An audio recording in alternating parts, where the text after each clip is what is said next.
August 1887, Negros. Isang leader ng himagsikan ang pinatay ng Spanish soldiers sa paglaban sa buwis at Katolisismo. Siya si Ponciano Elofre, mas kilala noon bilang Diyos Buhawi o Whirlwind God. Pero hindi lamang basta-basta na leader si Elofre. Sinalakay ni Elofre ang Siaton, ang katabing bayan ng Zamboanguita, kung saan niya napatay ang isang puwersang kolonyal. Tinuring si Elofre na spiritual leader, isang babaylan na naging simbolo ng spirituality at resistance. At dahil sumabak siya sa pakikipaglaban na hindi suot ang tradisyonal na damit ng dirigma, kundi bilang isang gender-bending na babaylan. Naging malaking debate sa Kongreso ang Anti-Discrimination Bill for the LGBTQ+ community na 26 years ng pending. Ang sabi ng critics, ito daw ay imported o un-Filipino. Ang mga babaylan ang rason kung bakit invalid ang argument na ito. Ito ang kwento ng babaylan.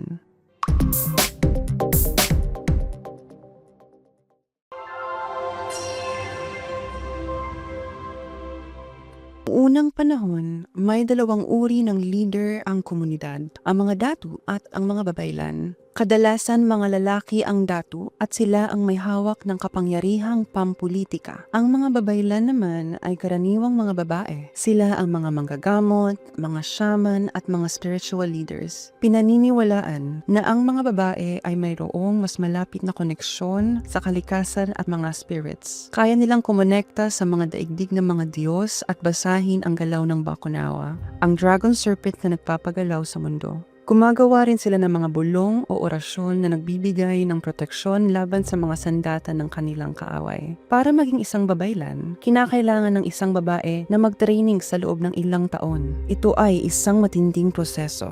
Pero para sa isang queer, iba ang landas dahil may ibang pagkakaintindi sa kasarian noon. Bago ang mga Espanyol, ang pagkakakilanlan ay hindi lamang nakabatay sa anatomy at sumusunod ito sa isang hierarchy. Una, ang iyong papel sa lipunan at ang iyong hanapbuhay. Pangalawa, ang paraan ng pagdadala mo sa iyong sarili at panghuli kung sino ang pinipiling makatalik. Ang unang dalawang katangian ang may mabigat na timbang. Kapag ang isang ipinanganak na lalaki ay pumasok sa trabahong traditionally ay para sa babae at sinabayan pa ng pagkilos at pagbihis babae, baliwala na kung makipagtalik man siya sa lalaki. Dahil sa unang dalawang traits pa lang ay qualified na silang ituring bilang babae. Hindi na rin nila kailangan dumaan pa sa matinding pagsasanay na pinagdadaanan ng mga babae. Noong unang panahon, may paniniwala kasi na ang mga Diyos natin ay androgynous. Ibig sabihin, may halo silang katangian ng lalaki at babae. Kaya para sa mga tao noon, ang mga ganitong katangian ay sumasalamin sa pagiging buo, puro at perpektong kabuuan ng kasarian. Alam natin ang lahat ng ito dahil isinulat ito ng ating mga mananakop. Kadalasan, para kondenahin ito.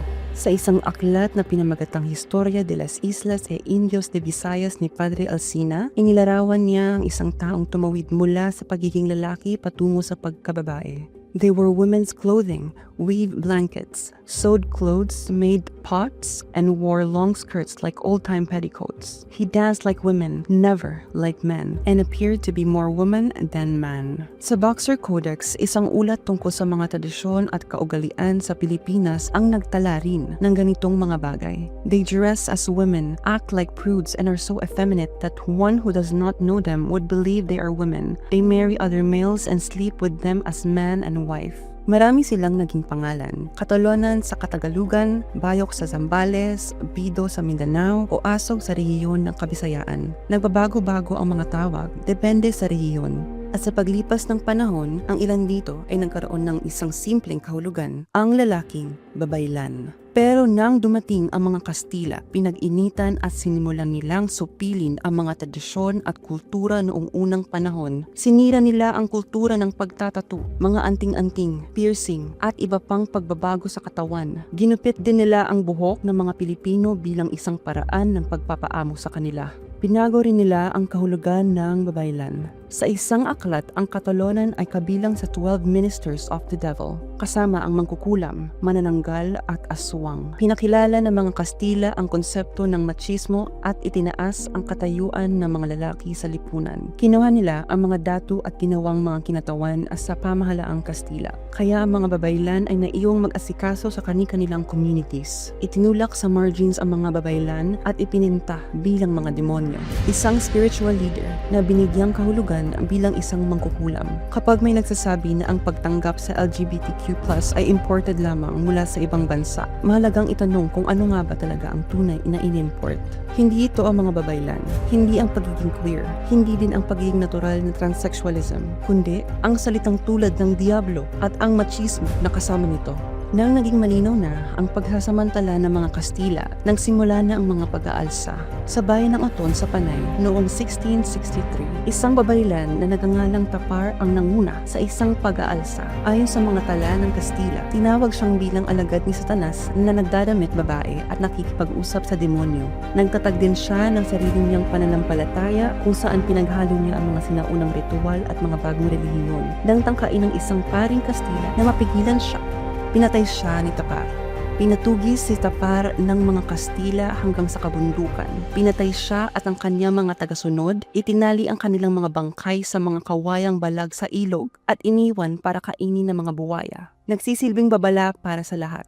Nagpatuloy ang paglaban sa loob ng sumunod na 2 centuries na pinangungunahan ng mga babaylan na nagdadamit o kumikilos bilang ibang kasarian. Balikan natin si Diyos Buhawi. Bilang kabesa de barangay sa Zabongita, Negros Oriental, nagkulang sila sa pagkolekta ng buwis. Pinugbog ng mga sundalong Kastila ang kanyang ama hanggang sa namatay ito upang mabigyan siya ng leksyon. Pero ibang leksyon ang natutunan ni Diyos Buhawi. Sa halip na umamo, ay lalong tumindi ang kanyang galit sa mga Kastila. Libo-libo ang sumunod din sa kanya.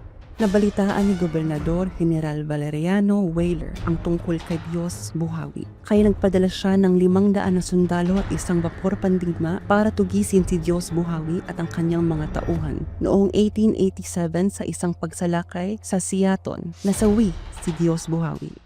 Ngunit mas nagtagal at dumami pa ang pag-aalsa na ipinagpatuloy ng kanyang partner na si Flaviana Tubigan at sa kalaunan ay ng kanyang mga kanang kamay sa loob ng maraming taon. Mula sa pagiging bahagi ng lipunan bago ang panahon ng pananako, ang mga babaylan ay naging simbolo ng kabayanihan at kalakasan. Sila ay sumabak sa mga laban sa iba't ibang panig ng bansa at tumindig laban sa kolonyalismo. Hinamon nila ang pamahalaang Kastila gamit ang kanilang kalayaan at sariling buhay bilang kapalit.